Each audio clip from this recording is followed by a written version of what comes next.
ভগবান যে বলেছেন যে মৃত্যুর সময় যে চিন্তা করে তার সেরকম গতি হয়। তো জড় ভরত মহারাজের মাধ্যম দিয়ে এই দৃষ্টান্তটা স্থাপন করেছেন বলে তো আমরা বলতে পারছি লোকেদেরকে, মৃত্যুর সময় যে যা চিন্তা করে সেই গতি হবে। আর দৃষ্টান্তটা আমরা কি কি দিতাম যদি এটা না হতো? তো ভগবান তার ভক্তের মাধ্যমে এই দৃষ্টান্ত স্থাপন করেছেন। ঠিক আছে। সেকেন্ড পয়েন্ট হচ্ছে, যদিও জড়ভরত অত বড় উচ্চস্তরে ছিল, তো অত বড় উচ্চস্তরে থাকলেও যে কখন কখন মায়ার আকৃষ্ট হয়ে যেতে পারে, এটাও আমাদেরকে শিক্ষা দিল। সবসময় সতর্ক থাকতে হবে। তো আমরা জড়ভরত অত সব ঘর বাড়ি ছেড়ে দিয়ে সব মানে শাসকেরা পৃথিবীর সম্রাট ছিল। স্টার্টেড। তো প্রশ্ন হচ্ছে, জড়ভরত আমরা বলছি, কালকে আলোচনা হয়েছিল যে মৃত্যুর সময় যদি ভগবান কথা কেউ চিন্তা না করতে পারে, ভগবান বলছেন যদি বাতাদি দোষণ মদভক্ত মাং না চ অনুস্মরে অহম স্মরামি মদভক্তম নয়ামি পরমম পদম। তো যদি কোনো ভক্ত আমাদের স্মরণ করতে পারে না, আমি স্মরণ করবো তার কথা। প্রশ্ন করছে, তাহলে জড়ভরত অত বড় ভক্ত ছিল, তাহলে সে কেন ভগবান কেন তার স্মৃতিতে আসলো না? তাই আমি বলছি যে প্রথমত ভগবান তার স্মৃতিতে আসেননি এই জন্য যে আমাদের জন্য একটা দৃষ্টান্ত রাখতে, আমাদের মতো সাধারণ ভক্তদের জন্য, যে কৃষ্ণ যে বলেছেন যে মৃত্যুর সময় যেই কথা চিন্তা করবে সে সেই গতি পাবে। ও সেই কথা চিন্তা করছিল, সেই গতি পেল, এই দৃষ্টান্ত আমাদের কাছে স্থাপন করছে। তারপরে আরেকটি আমাদেরকে সতর্ক করাচ্ছেন, জড়ভরত পুরো ভক্তির পুরো ভাবস্তরে উত্তীর্ণ হয়েছিল। ভাবস্তরে উত্তীর্ণ হলেও তার মনের বিক্ষেপ হয়ে যায়। শশাগারা পৃথিবীর সম্রাট ছিল, তবুও অসাবধানতা হওয়ার ফলে সে হরিণ কথা চিন্তা করল। আমরা তার তুলনায় কত নিকৃষ্ট, তাই না? আমরা চিন্তা করছি কেন বাড়িতে আমরা কথাবার্তা করতে পারবো না, কেন ভগবানের সাথে কথা, তাহলে কি অবস্থা হবে? তার মতো সব ছেড়ে ছেড়ে দিয়ে যদি এটা হয়ে যায়, তাহলে আমাদের একটা দৃষ্টান্ত স্থাপন করতে হচ্ছে যে আমাদেরকে সবসময় সতর্ক থাকতে হবে। তৃতীয় পয়েন্ট হচ্ছে, যদিও ভগবানকে স্মরণ করতে পারেননি, তবুও ভগবান থেকে নিয়ে নিল। কেন? তার পরের জন্মে তার হরিণ হলো, এর মাধ্যমে ভগবান সারা জগৎকে দেখালেন তার ভক্তকে দিয়ে যে চিন্তা করবে সেই গতি হবে। কিন্তু যেহেতু ভগবানের ভক্ত ছিল, সে হরিণ হয়েও তার পূর্বজন্ম কথা ভুলে গেল না, সব মনে রাখতে পারলো। এটা কার ফলে হলো? ভগবানের কৃপাতে হলো। এই যে পূর্বজন সাধন ভজন করেছে, তারপরে তার মনের মধ্যে অত নিষ্ঠা বাড়লো যে সঙ্গে সঙ্গে হরিণ হচ্ছে ত্যাগ করলো। ত্যাগ করে যখন মানুষ জন্ম পেল, কি দৃষ্টান্ত? না রে বাবা, আমি আর অন্য কোনো, আমি শুধু ভগবত আরাধনা করি।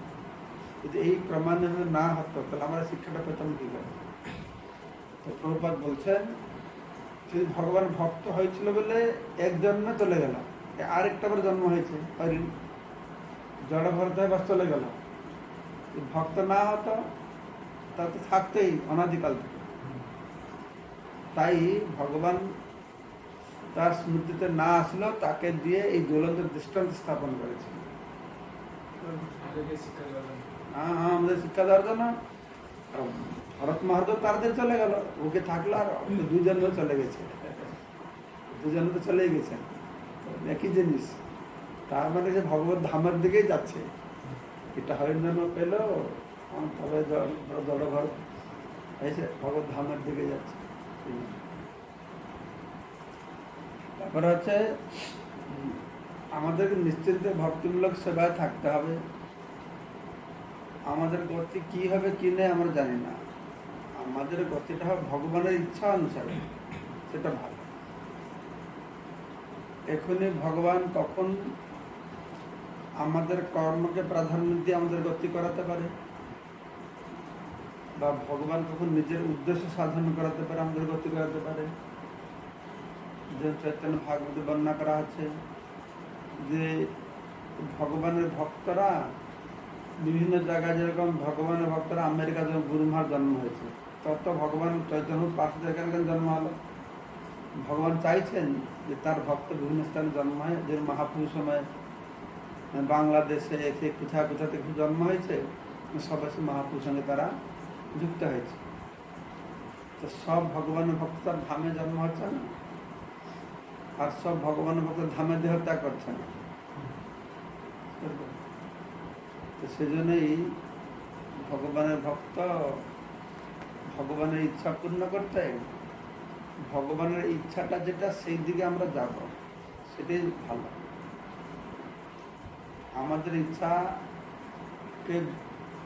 আমাদের ইচ্ছা অনুসারে ভগবানকে না চালিয়ে ভগবানের ইচ্ছা অনুসারে আমাদের চললে ভালো। তো শাস্ত্রে বলছে ভগবান ভক্তের ইচ্ছা পূর্ণ করে, ঠিক আছে, কিন্তু সেই ইচ্ছা পূর্ণ করে বিভিন্ন প্রকার রয়েছে না। ভগবান যদি ভক্ত এরকম ইচ্ছা করছে, ভগবান দেখছে এই ইচ্ছাটা পূর্ণ করলে তার ভালো গতি হবে, সে পূর্ণ করবে। যদি ভগবান দেখি যে আমার পরম ভক্ত কিন্তু এরকম ইচ্ছা করলে তার গতিটা ভালো হবে না, পূর্ণ না করতে পারে। সে ভক্ত যদি যতটা উন্নত ভক্ত না, সাধারণ ভক্ত চাইছে ভগবানটা দেন, ঠিক না দিয়ে দিতে পারে। সেই জন্য ভগবানের কার্যকলাপ বিধি বিধান উপরে কোনো রেস্ট্রিকশন নেই, যে করা যাবে। ভগবান ইচ্ছাই বলবান। তো আমাদের সাথে দেখতে হবে কপালে কি আছে, যেটা হবে এটা থাকবে, যেটা হওয়ার কথা পাবোই আমি। সেটা নিয়ে ভক্ত চিন্তা না করে সে যেন শুধু সবসময় চিন্তা করবে আমি সবসময় ভক্তমূলক চলাতে থাকবো, সবসময় সাধ্যের সঙ্গে থাকবে, সবসময় সদ্গুরু চরণ আশ্রয় করে থাকবে। আর এই ভাবটা আসবে যখন মানুষের যথার্থ জ্ঞান উদয় হবে। যথার্থ জ্ঞানটা কি? যথার্থ জ্ঞানটা হচ্ছে আমি যে কত কষ্ট পাচ্ছি এটাকে জানি, এই জ্ঞান। মানুষ অত অপকর্ম করে, কেন করে? যে কষ্ট পাচ্ছে, কষ্টকে বুঝতে পারে না। প্রতিনিয়ত কষ্ট পাচ্ছে, জন্ম মৃত্যু যারা ব্যাধি আদি আধ্যাত্মিক আদি ভৌতিক আদি দৈবিক ক্লেশ পেয়ে যাচ্ছে, কিন্তু এই কষ্টটা কেউ চিন্তা করছে না কি করে যাবে। কিন্তু ভক্ত এই কষ্টটা খুব ভয়ভীত হচ্ছে, আরে বাপরে বাপ। মানে জগতের লোক কিন্তু জগতের স্বরূপটাকে তারা বুঝে না। এই হলো কথা। মায়া বড় বড় দার্শনিক আছে, বড় বড় বৈজ্ঞানিক আছে, বড় বড় কিছু আছে, কিন্তু মায়া ওদেরকে এরকম ভুলিয়ে রেখেছে, জগৎটাকে ভয় পাচ্ছে না। যারা জগৎকে ভয় পাবে তারা ভগবানকে পাবে। যেরকম দেবকী কংসকে ভয় পেয়েছিল, কংস হচ্ছে জড় জগৎ সংকীর্ণ করা আছে, কংসকে ভয় পেল, তাই সে ভগবানকে পেল। আর ভৌতিক জগৎটাকে ভয় পেলে আমাদের ষড় রিপু আছে, কাম ক্রোধ লোভ মোহ মদ মাৎসর্য, জানো ষড় রিপু? জানো? কে জান ষড় রিপু? জানো? কাম ক্রোধ লোভ মোহ মদ মাৎসর্য লেখে নেবে, আর এটা মুখস্থ করবে, খুব দরকার, সবসময় লাগবে। এই 6টা শত্রু। প্রহ্লাদ মহারাজ হিরণ্যকশিপু বলছে, আরে তুমি কি বলছো? আমি আমার সমস্ত শত্রুকে দমন করেছি। ভগবান আর কি? আমি তো ভগবান, আমি সমস্ত শত্রুকে দমন করেছি। প্রহ্লাদ মহারাজ কি বলছেন, বাবা আপনি বাহার দিকে তাকান তো, এই বাহিরের শত্রুকে বিনাশ করেছেন, কিন্তু আপনার আসল শত্রু আপনার ভিতরে বসে আছে, সেই শত্রুগুলিকে আপনি বিনাশ করেছেন। সেই শত্রু হচ্ছে কাম ক্রোধ লোভ মোহ মদ মাৎসর্য। মদ মানে জানো তো? মদ মানে মানে হুইস্কি, লিকার, দারু। এই মদ মানে কি? মদ মানে অহংকার। मद जन्म ऐश्वर्य सुतश्री एदमान मदपुमा बोले मद 4 प्रकार मद আছে এটা বলে আমি বড় ঘরে জন্ম হয়েছি, আমার অনেক টাকা পয়সা আছে, আমি অনেক পড়াশোনা করেছি, আমি খুব সুন্দর, এই যে ভাবটা বলে মদ। মাশ্চর্যটা আছে পরের ভালো দেখলে সহ্য করতে পারবে, জানো, পরশ্রী কাতরতা, পরের শ্রী সম্পদ ধন ভালো দেখলে জলে পড়ে মরবে, বললে যাই রাস্তায় ড্রাইভিং করি, লরি আছে, লরি পিছনে লেখা থাকে, হ্যাঁ কি দেখবি কি রে ঝিল্লাপির মতন ফুলবে, মানে দেখবি জ্বলবি জ্বলবি, দেখে জ্বলবে, দেখলে জলে, পরের ভালো দেখলে মানুষ জলে, সেটাকে বলে মাশ্চর্যতা। বুঝলে, আসলে আমরা নিজের ভালো হলে আমরা আনন্দ পাই না, আমাদের আনন্দ কিসেতে, পরের খারাপ হলে বেশি আনন্দ, বুঝতে পারছ? নিজের ভালোতে আনন্দ থাকে, পরের খারাপে বেশি আনন্দ। আমার আনন্দটা আমি কত পেয়েছি তাতে আমার আনন্দ হয় না, আমার আনন্দটা আছে তুমি কত কম পেয়েছ। আমি 1 কোটি টাকা পাবো, আমি আনন্দ পাবো না দুঃখ পাবো? হ্যাঁ, আনন্দ পাবো না? 1 কোটি টাকা পেলে 1 কোটি টাকা কেউ আমাকে দেবে, তোমাকে দেবে, তো আনন্দ পাবো না দুঃখ পাবো? আনন্দ পাবে। কিন্তু আমি তোমাকে 1 কোটি টাকা দিলাম, ওকে 2 কোটি টাকা দিলাম, তো আনন্দ পাবো না দুঃখ পাবো? হ্যাঁ, দুঃখ পাবো। ও 2 কোটি টাকা পেলে, তাহলে আমি 1 কোটি টাকা পেলাম, এই হলো। অপরের ভালো লাগলে বেশি দেখলে হবে না।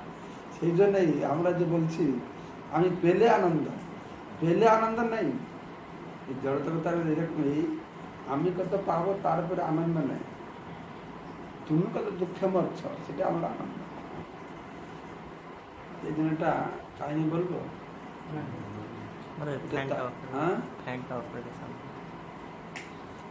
তান্ত্রিক ছিল, তুমি তো চালাচ্ছ না, তো না টিভি চলছে না, ফেসবুক তান্ত্রিক ছিল একটা, ওই তান্ত্রিকটা জঙ্গলে গিয়ে তন্ত্র সাধন, বেতাল সাধন করে, বেতাল ভূত সাধন করে।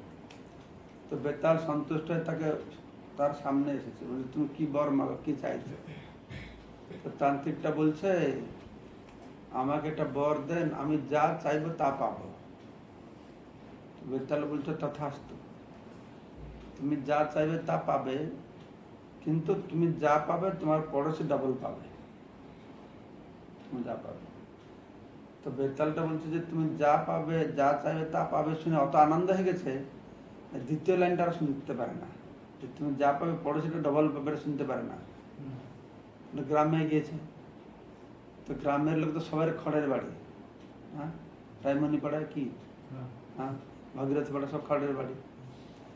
খড়ের বাড়ি যদি দোতলা বাড়ি হয়, তো গ্রামের লোকেরা মনে করে কি আমি বড় বাড়ি বানাই, একটা ফার্স্ট লক্ষ্য বড় কি বাড়িটা, সে খেটে খুটে এই সারা জীবন বাড়িটা বানাতে বানাতে চলে যায়, আর থাকবার সময় আগে মারা যায়। তো বাড়িটা ধ্যান করছে আমার দোতলা বাড়ি হয়ে যাক, দোতলা বাড়ি হয়ে গেল সঙ্গে সঙ্গে। আনন্দ পেল না দুঃখ পেল?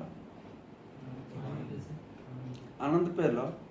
কিন্তু আনন্দটা কখন হয় জানো? তুমি পেলে আনন্দ হয় না, তুমি যে পেয়েছ লোকেদের দেখালে আনন্দটা হয়। একটা মহিলা যদি ভালো শাড়ি টাড়ি গহনা টহনা পড়ে, সে ঘরে বসে থাকে, আনন্দ পাবে? আরে গহনা টহনা বাইরে ঘুরে বেড়ে হয়, দেখা আমি পড়েছি, তবে না আনন্দটা হবে, নাহলে আনন্দটা হবে কি করে?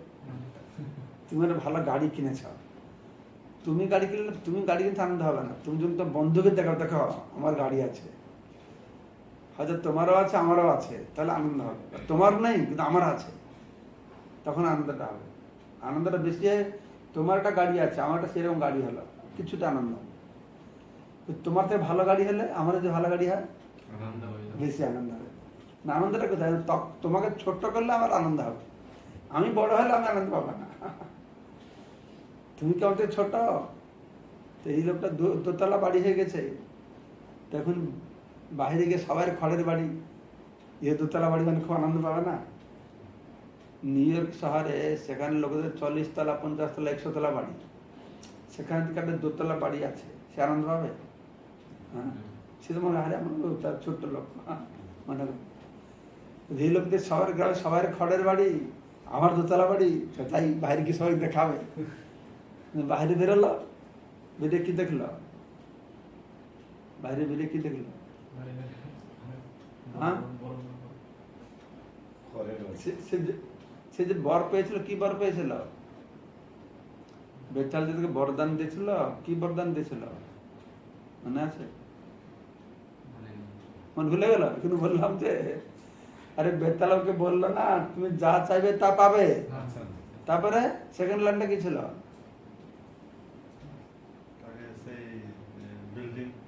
বিল্ডিং চাইবে। সেকেন্ড ওয়ার্ড কি ছিল সাগর? ডাবল পাবে। সেকেন্ড ওয়ার্ডটা ছিল তুমি যা পাবে তোমার পড়োশি ডাবল পাবে। বুঝতে পারছো এবার? না বুঝতে পারো না? তো এই যখন বাইরে বেরোলো কি দেখলো? পড়োশিরা ডাবল আছে, 4 তলা বিল্ডিং। তার পড়োশি লোকের 4 তলা বাড়ি হয়ে গেছে, এই 2 তলা বাড়ি হয়েছে, ওর 4 তলা বাড়ি হয়ে গেছে। তো খুশি হলো না দুঃখী হলো? হ্যাঁ, খুশি। পড়োশির 4 তলা, আমার 2 তলা বাড়ি, আমার পড়োশির 4 তলা বাড়ি, আমি খুশি হব? হ্যাঁ, দুঃখে মারবো। হ্যাঁ, তুমি তো না আমারও 4 তলা বাড়ি হবে, এর 4 তলা বাড়ি হলো, পড়োশির কত হবে? হ্যাঁ, 8 তলা। তার ডবল হলে 6টা হলো না? আমার যদি 4টা হয়, 4টা ডবল হলে কত? 6টা।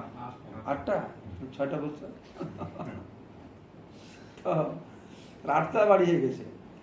এইরকম করে ও যত ধন সম্পদ হচ্ছে ওর, আর বেশি দুঃখ বাড়ছে, কেন? পড়োশি ডবল পেয়ে যাচ্ছে,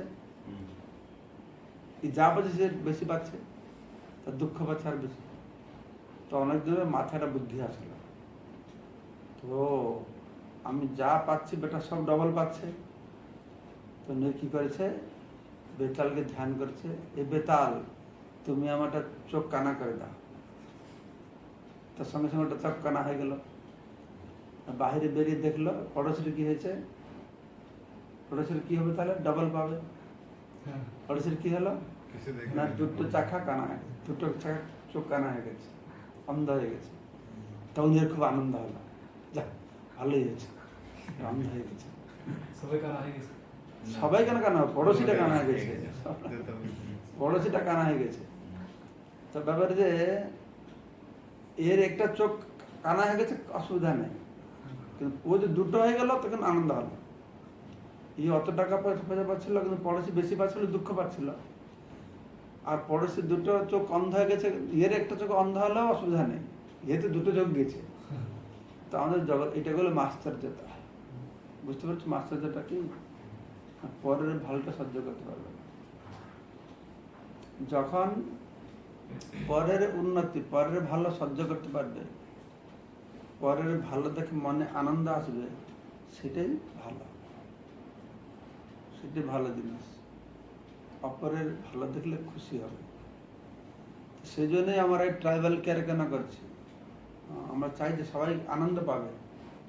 শুধু ট্রাইবাল কেয়ার নয়, সারা জগতে যে হরিনাম প্রচার হচ্ছে কেন না? আমরা জানি সবাই দুঃখে জর্জরিত হচ্ছে, সবাই জন্মমৃত্যু জরাবতী চক্রে ঘুরছে, সবাই ত্রিতাপ ক্লেশ ভুগছে। ত্রিতাপ ক্লেশটা কি? আদিভৌতিক, আধ্যাত্মিক আর আদিভৌতিক। মানে কি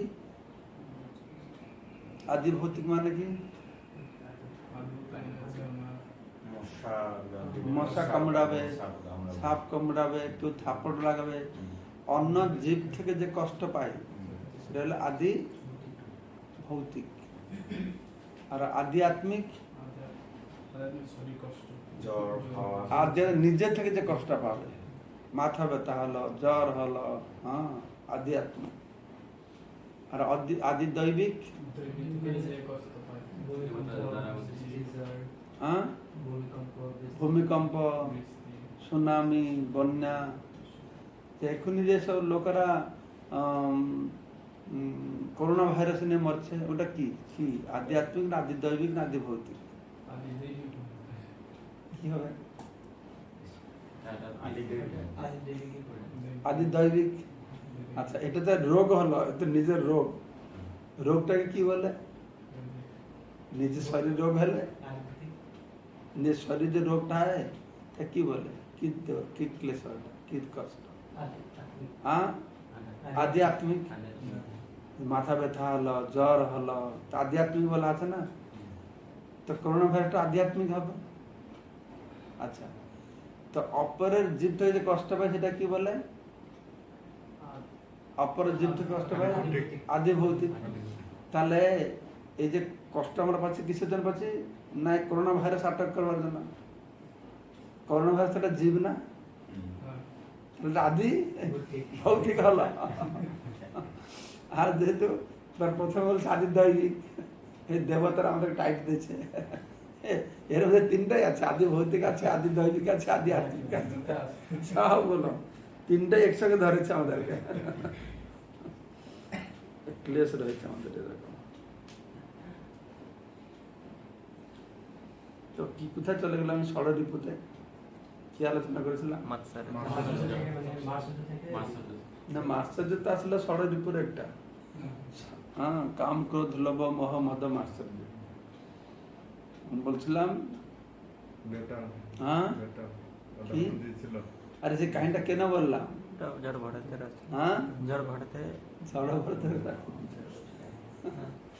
আমি বলছিলাম যে যে কিভাবে আমাদের নিজের মধ্যে শত্রু রয়েছে আর নিজেকেই বুঝতে পারি না। জন্য ষড়রিপু জানা খুব গুরুত্বপূর্ণ। কাম ক্রোধ, গীতায় পুনঃ ভালো বর্ণনা করা হয়েছে। কামটা কোথা থেকে আসে? কাম ক্রোধ কোথা থেকে আসে? কাম আছে ক্রোধেশ রজগুণ সমতুল্য। আর এটা কি আমাদের বন্ধু না শত্রু? আমাদের মহাসনা মহাপাপ না? হ্যাঁ, কি বই কি মহাবৈরী নাম? বৈরী মানে কোন? বৈরী মানে শত্রু। মহাসন মহাপাপ না, পাপাত্মক। মহা অসন, অসন মানে খাওয়া, গ্রাস করা, সর্বগ্রাসী। কাম আর ক্রোধ এই দুটো সর্বগ্রাসী আর পাপাত্মক। এটা রজগুণ থেকে আসে। এই যে পরম সত্য কাম আর ক্রোধ।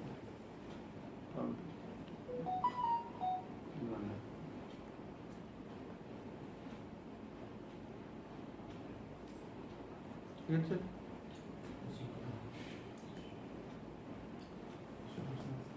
আর একটা ছোট্ট প্রশ্ন,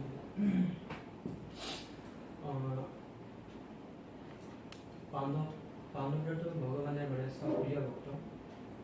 তো পাণ্ডবদের মধ্যে আর পরীক্ষিত মহারাজ হচ্ছে ভগবানের সবচেয়ে প্রিয় ভক্ত।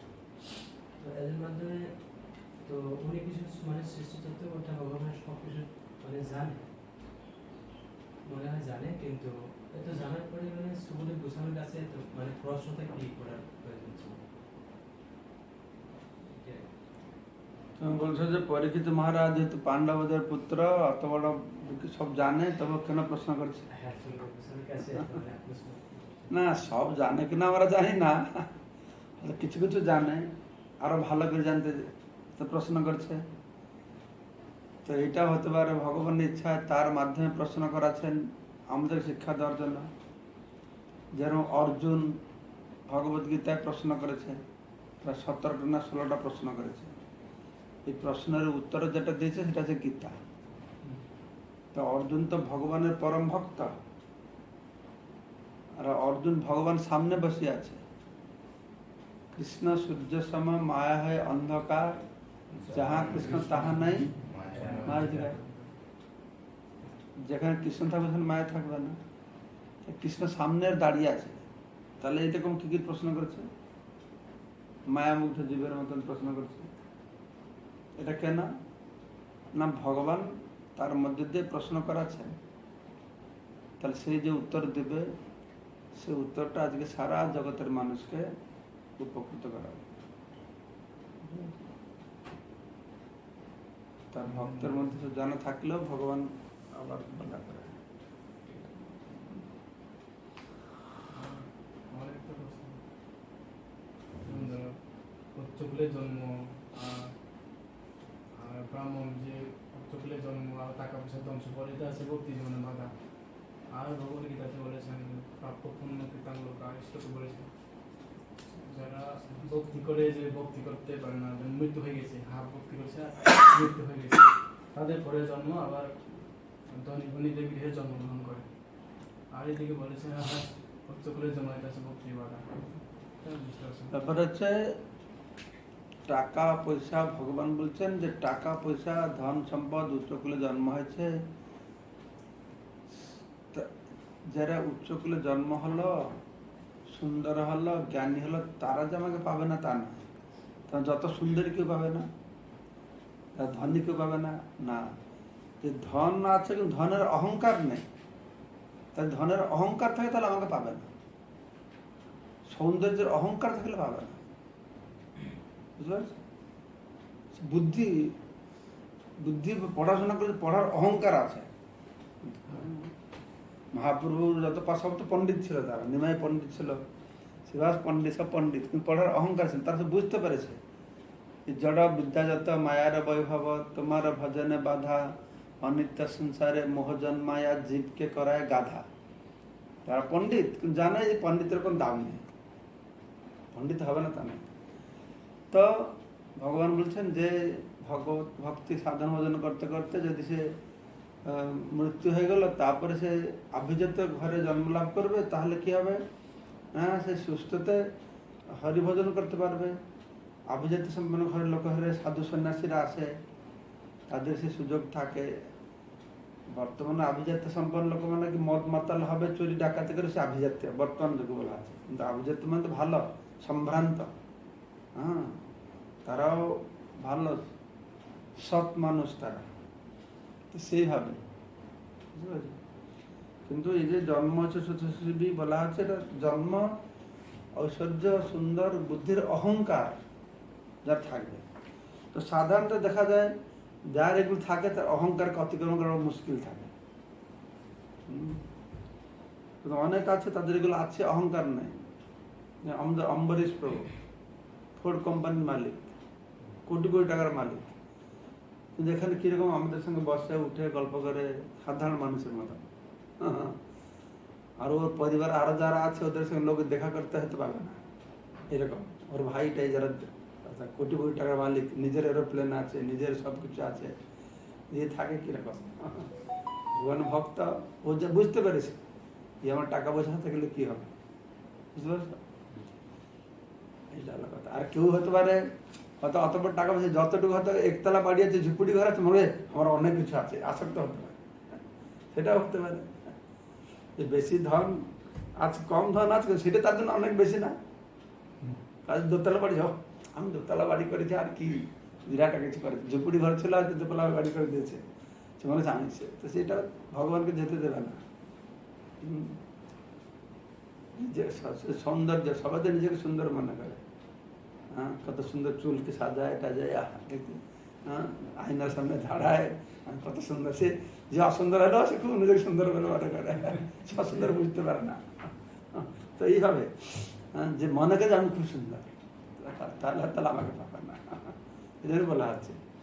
এটা আমি বলতে ট্রাইবালদের ভগবান এগুলো দেয় না, টাকা পয়সা নেই, পড়াশোনা করে না, তোমাদের আবার তো ত্রিপুরার ট্রাইবালগুলো দেখছে সুন্দর সব, হ্যাঁ, তো গোড়া গোড়া সেদিকে, সেদিকে আসামিজ, আমাদের এইদিকে ট্রাইবালগুলো দেখতে তো সুন্দর নয়, সেদিকে তো ট্রাইবালগুলো ভালো নাকি, আমাদের চাইনা জাপান ওই সাইডের মতো না দেখতে। তো ব্যাপার হচ্ছে সেইটা হলো কথা, যে আমার কতটা আছে না আছে না, আমার কতটা অহংকার আছে। সৌন্দর্যের দাম, সুন্দর হতে পারে কিন্তু বুঝতে পারছে সৌন্দর্যের কোনো দাম নেই। একদিন সে সৌন্দর্য বুড়ো হয়ে যাবে, তো গেল।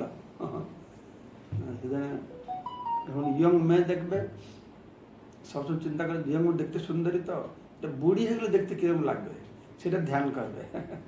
এখন দেখতে যেরকম সেটা ধ্যান করবে না, বুড়ি হয়ে যাবে আর তখন আর দেখতে ভালো লাগবে না, সেই রূপটা ধ্যান করতে হবে। সৌন্দর্য তো অনিত্য, চলে যাবে, এটা বুঝতে পারবে। এটা অহংকার। এই অহংকারকে এই অহংকারটা থাকবে না, এই বুদ্ধি দিয়ে জ্ঞান দিয়ে।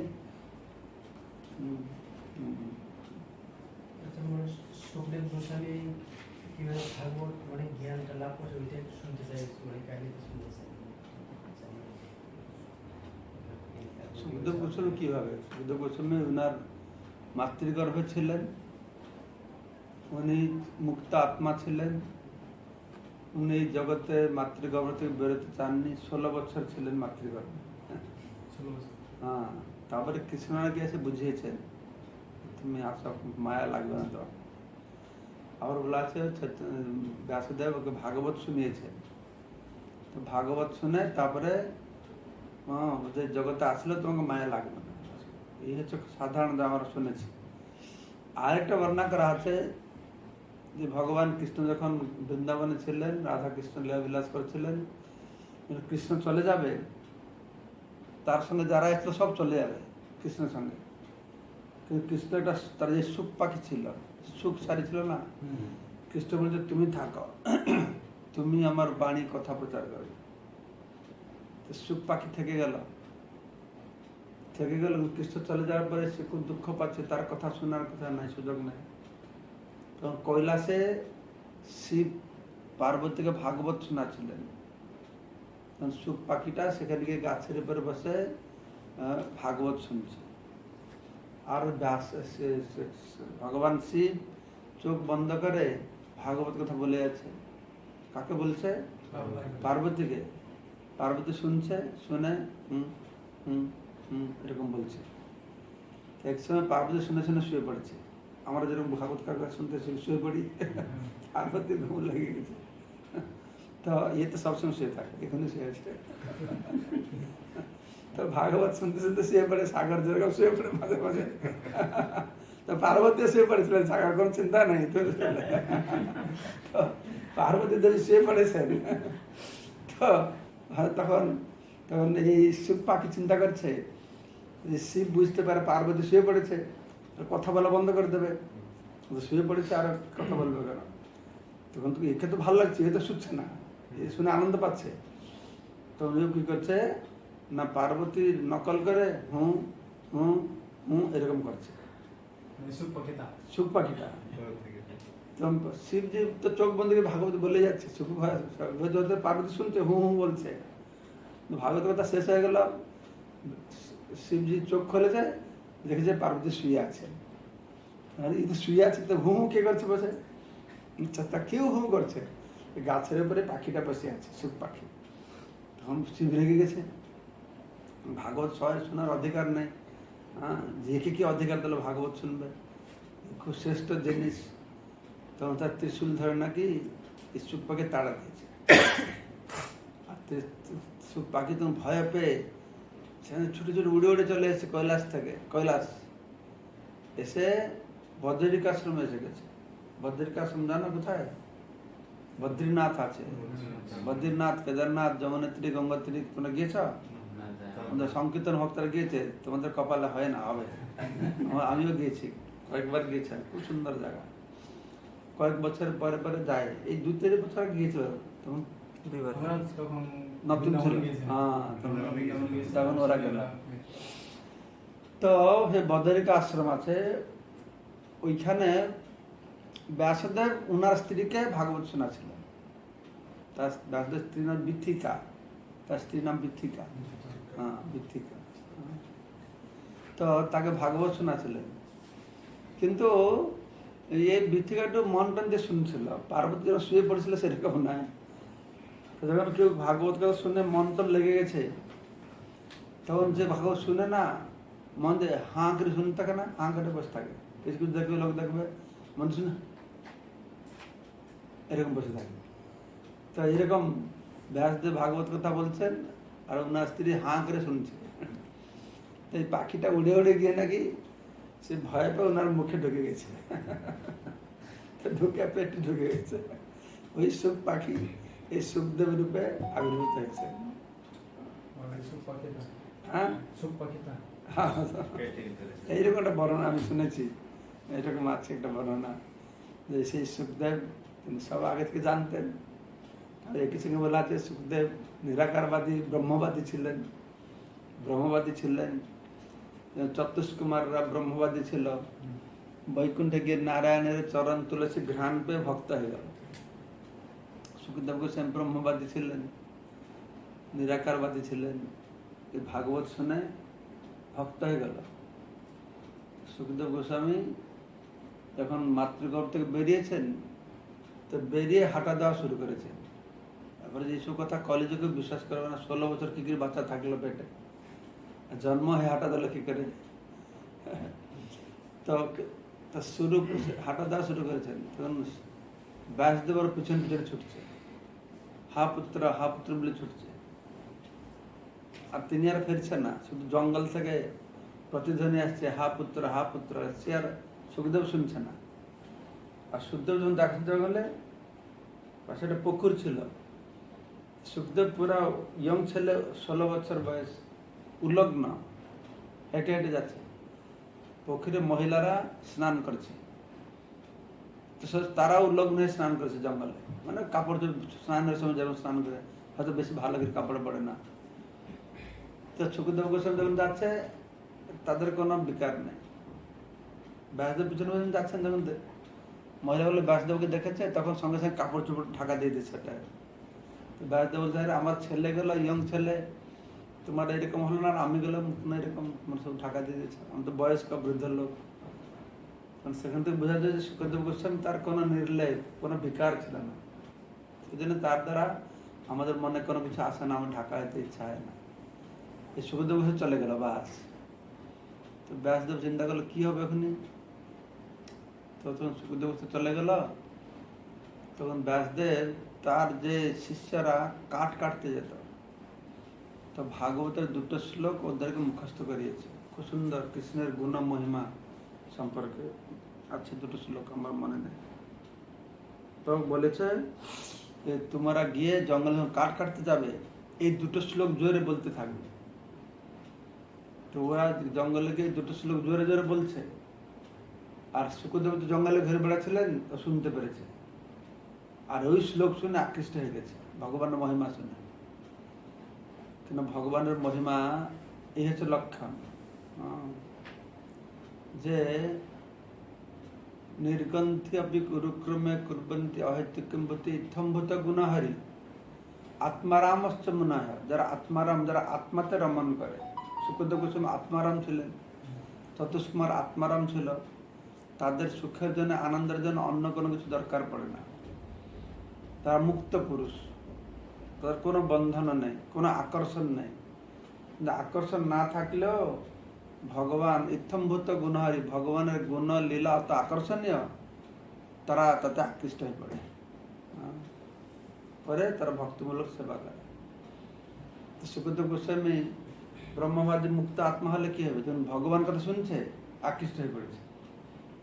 এদের কাছে বলছে, আরে কত সুন্দর, তোমার কে শিখালো এগুলো, কোথা থেকে শুনেছ? না, আমার গুরুদেব শিখিয়েছেন। চলো তোমাকে, তোমার গুরুদেব কাছে আমাকে নিয়ে যাও।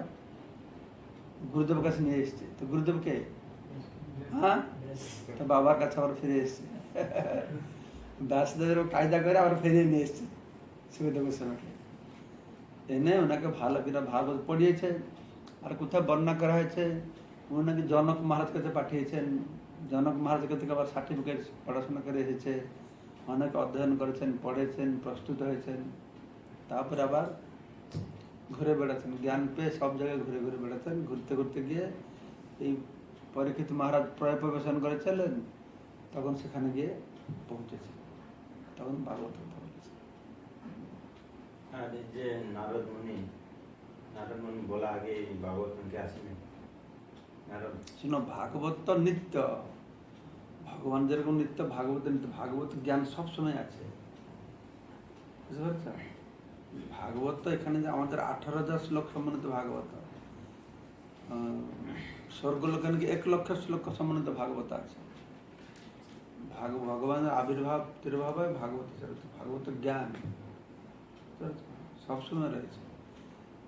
কিন্তু বিভিন্ন মাধ্যম দিয়ে প্রকাশ পাচ্ছে, জ্ঞানটা প্রকাশ পাচ্ছে।